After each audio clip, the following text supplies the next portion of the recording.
지구촌은 여전히 혼돈과 어두운 시대를 살고 있습니다. 전쟁과 분열, 경제적인 빈곤, 또 정치적인 압박 속에서 혼돈의 시대를 살아가고 있는 것이 실정입니다. 82억의 세계 인구 가운데 4사람 중에 1사람 해당되는 26%의 사람들이 독재 정권 밑에서 지금도 신음하고 있다고 합니다. 지난 10년간 독재 국가의 수가 54개 나라에서 74개 나라로 늘어났습니다. 저도 이 통계를 보면서 참 믿어지지 않고 깜짝 놀라. 민주국가는 오히려 75개에서 63개 나라로 줄어들고 있습니다. 또 독재를 하는 권력의 스타일들이 대부분 다 장기화되어 가고 있습니다. 러시아 푸틴이 26년, 시리아 아사드가 25년, 트리키에 에르도안이 22년, 김정은이 14년, 시진핑이 13년, 베네수엘라 마두로가 12년 장기 집권을 하고 있습니다. 이 독재 구조의 형태도 아주 다양해졌어요. 1인 독재, 군대가 독재하는 나라도 있고, 일당, 파리가 하나 돼서 독재하는 나라도 있고, 문민 독재, 황실 독재, 독재 국가의 구조가 다양해졌습니다. 한 가지 공통점이 있는데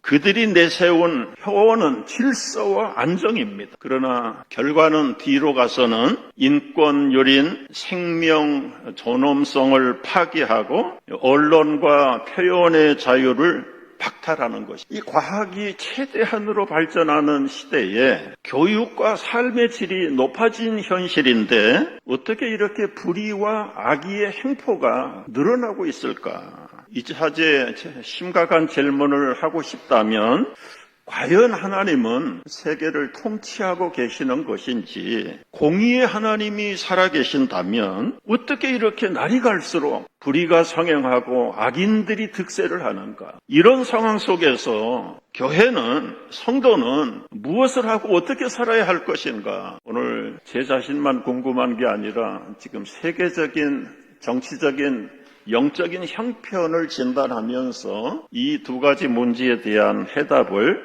한번 풀어보려고 하는 것입니다.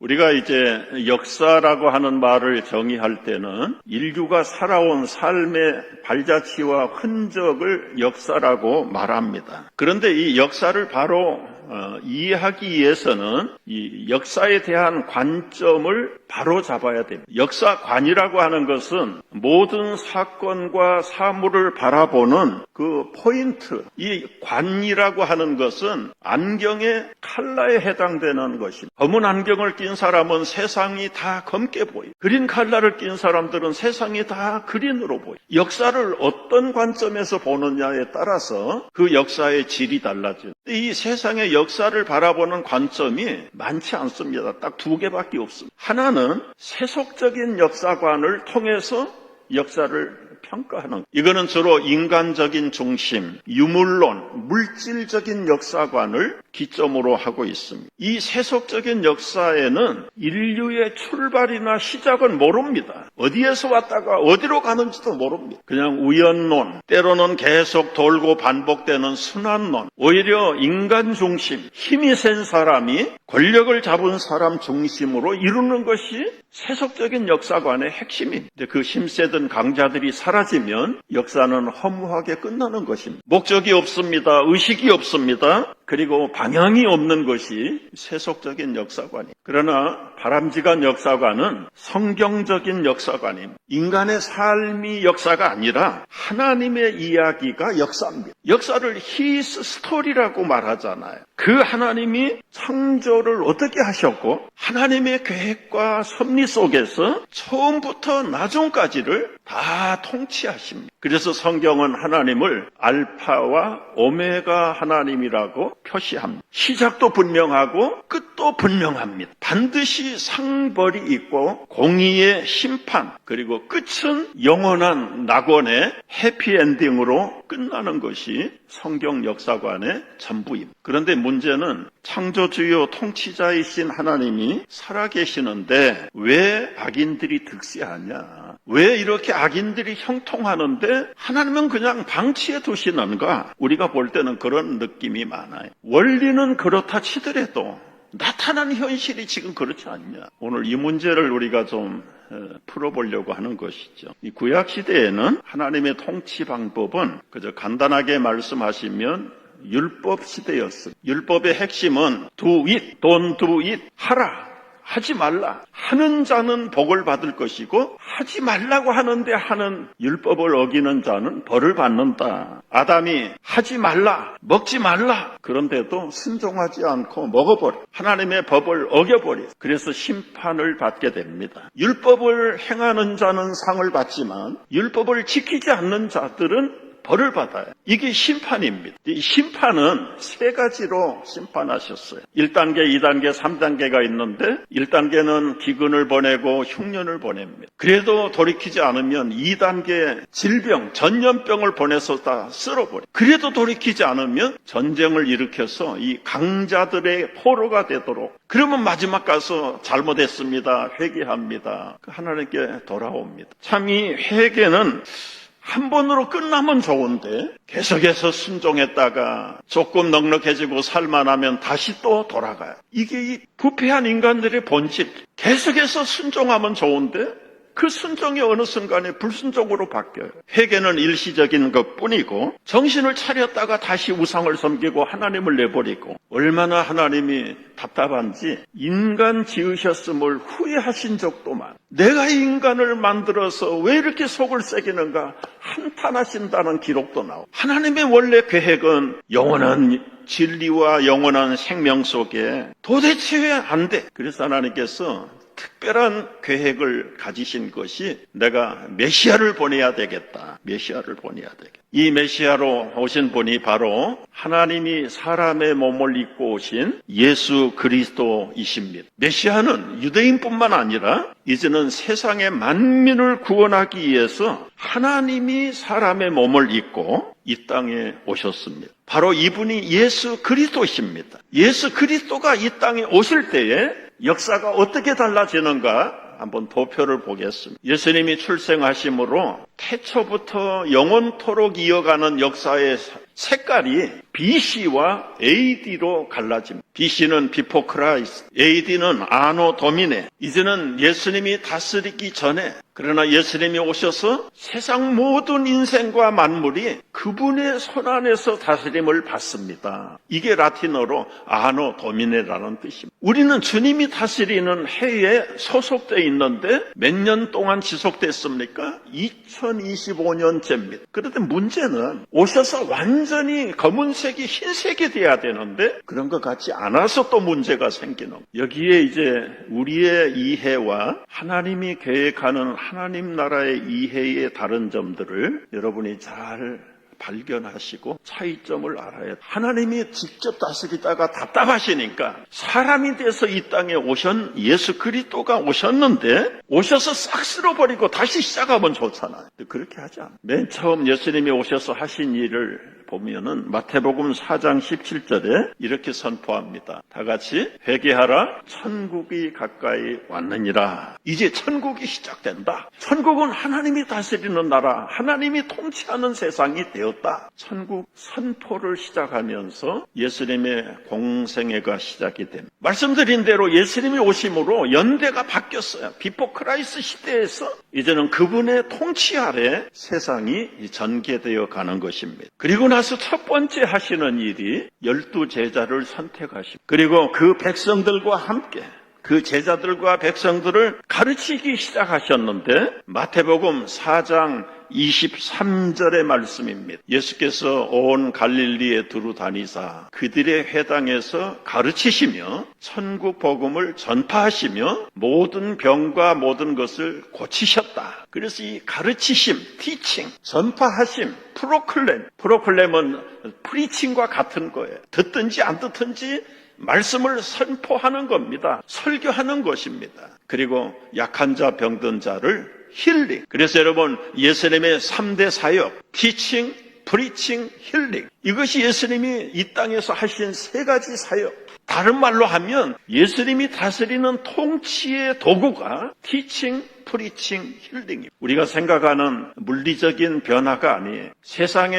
권력이 뒤집어지고 정치인들이 바뀌고 그런 얘기가 아니에요. 예수님은 여전히 로마의 어감 밑에 신음하는 백성들에게 티칭, 브리칭, 힐링을 통해서 하나님의 나라 세상을 통치하고 계신다. 여러분, 이 3대 사역은 오늘날 우리 교회에서도 우리 성도들 안에서 계속돼야 될 것이에요. 예수님 당시에 유대에 열심당이라는 당이 있었어. 조국의 해방을 위해서 목숨을 내놓고 무력으로 싸우는 사람. 예수님은 그들을 칭찬하고 격려하지 않았어. 그들은 칼을 가지고 싸우고 암살단을 조직을 했어. 가는 데마다 정보를 수집하고 예수님이 체포당하려고 할 때에 베드로가 칼을 꺼내가지고 대항을 했어요. 그때 예수님 뭐라고 말씀하셨죠? 칼을 쓰는 자는 칼로 망한다. 예수님이 역사를 통치하시는데 예수님의 통치 방법은 권력이 아닙니다. 무력이 아닙니다. 칼이 아닙니다. 무엇입니까? 티칭, 프리칭, 힐링을 통해서 통치하십니다. 명분은 좋은데요. 이런 그림을 보면 어떻게 우리가 이해를 해야 될까요? 여러분, 저게 무슨 그림인지 아세요? 유대인들이 벗어놓고 간 안경, 그들이 벗어놓고 죽기 전에 벗어놓은 신발들이 산을 이루어. 이런 비참한 절망적인 상황에서 모든 사람들은 이렇게 물어요. 공의의 하나님은 어디 계시나? 정말 하나님이 이 세상을 통치하시나? 예수 그리스도가 오셔서 통치하신다는 결과가 이거냐? 여러분, 여기서 이제 우리의 혼란스러운 하나님의 통치 방법을, 그리스도의 통치 방법을 정립해야. 회개하라, 하나님의 나라가 왔다, 올 것이다가 아니라 왔다 그랬어요. 왔다는데 여전히 악은 올라가고 선은 보이지 아니하고. 이것이 하나님 나라 통치, 그리스도의 메시아 통치의 방법이냐? 우리가 의문을 가질 수 있어요. 그러나 여러분, 예수님이 오셔서 복음을 가르치시고 전파하시고 치유하실 때에 개인적으로 많은 사람들이 그야말로 자유함을 얻었죠. 병든 자가 고침을 받고 죽은 자가 살아나고 억압당한 자들이 영적인 자유를 마음껏 누리고, 그리고 소망을 잃어버리고 살던 백성들이 소망을 위해서 장차 오실 하나님의 나라의 영광을 위해서 자기 목숨을 아깝게 여기지 아니하고 헌신하는 그런 사람들이 비일비재하게 일어나기 시작합니다. 이런 일련의 영적인 상황들과 정치적인 형편들을 신학적인 용어로, 또 보면 신학적인 용어도 아니에요. 평범한 용어로 몇 가지 단어를 만들었는데 하나님의 나라는 이미 이루어졌다. already. 그러나 아직은 끝이 아니다. not yet. 이미 하나님의 나라가 시작됐지만 이게 완성된 나라는 아니다. 그러면 언제 완성되는데? 우리가 죽어도 하나님 나라 이루어진다고 그랬더니 아직도 2000년이 지났는데도 천국은 나타날 생각을 안 하는데, 거기서 여러분 포기하고 우리가 절망하면 안 돼요. 개인적으로 어떤 사람들은 그럼에도 불구하고 지금 하나님 나라의 능력을 맛본 사람들이 있잖아요.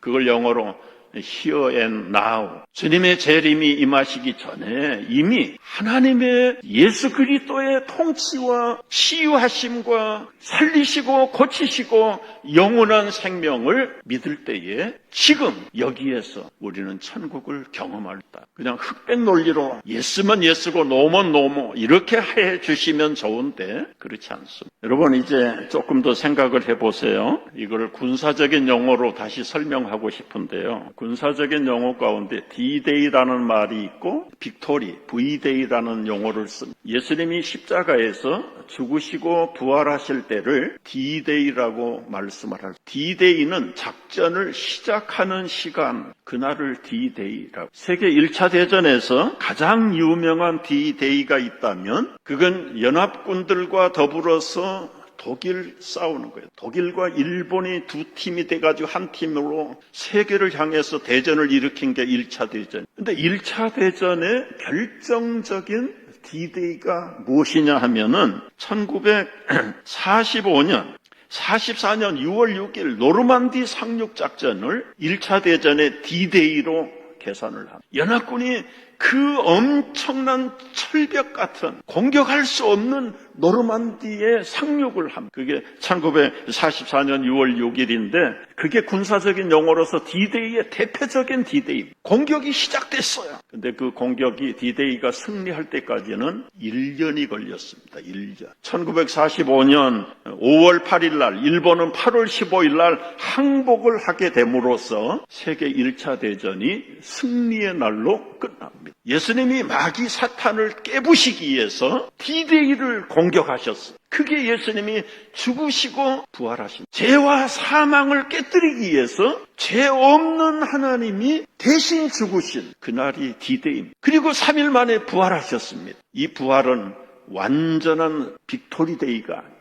죽으심과 부활이 분명히 빅토리데이예요. 그런데 성경은 주님이 재림하시는 날을 V-Day로 가르치고 있습니다. 우리 성도들은 이 D-Day와 V-Day 속에서 지금 살아가는 과도기에 있는 사람들이. 그러니까 다시 이제 리마인드를 시켜드리면 재림할 때 가서 완전한 승리가 일어나지만 그건 죽어봐야 아는 거 아니에요. 그러니까 그런 물음표를 갖는 성도들이 없기를 위해서 가르치시고 선포하시고 힐링하시는 예수님의 사역이 지금도 우리 속에서 맛볼 수 있도록 복음의 능력을 주셨는데, 그런데 어떤 사람은 맛보기도 하고 어떤 사람은 맛봤다가도 또 잊어버리기도 하고. 베드로를 보십시오. 베드로 자기 목숨까지 바친다고 그랬다가 나 예수님 몰라, 나 예수하고는 한패가 아니야, 도망가 버리. 그러나 다시 또 뉘우치고 예수님의 말씀이 생각나서 회개하고 돌아왔을 때는 가슴을 치면서 나도 내 목숨, 주님이 주신 영원한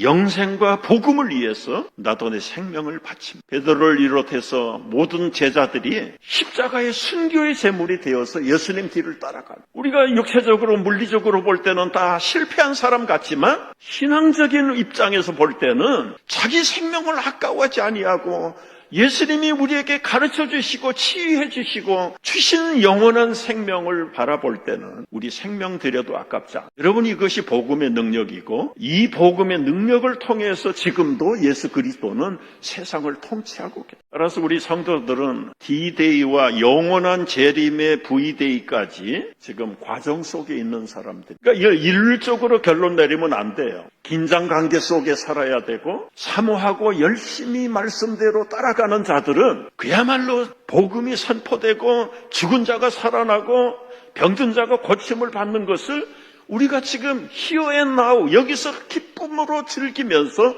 살아갈 수 있지만 인류 전체는 아니다. 여전히 악인들은 득세하고 형통하고 복음으로 살려는 사람들은 짓밟힘을 당하고 우리가 볼 때는 그게 현실이에요. 그러나 중요한 것은 악인들이 아무리 득세한다고 해도 예수 그리스도가 선포한 천국이 왔다, 천국을 통치하시는 그리스도의 통치를 이길 수는 없어. 히틀러가 여러분 영원했습니까? 잠깐 반짝이다가 사라졌어요. 마크 레닌, 중국의 공산당, 지금 북한이 아직도 지속되고 있지만 그게 영원할 것 같습니까? 복음 그리고 치유사역, 하나님의 능력이 통치하시는 이 예수 그리스도의 복음의 통치는 결코 쇠하지 않습니다. 믿으시기 바랍니다. 오늘 말씀을 드리려고 해요. 이런 영적인 현실적인 세상에서 우리 성도는 어떻게 살아야 될 것인가? 교회가 무슨 일을 해야 될 것인가? 여러분, 이 미가 시대에도 정치적으로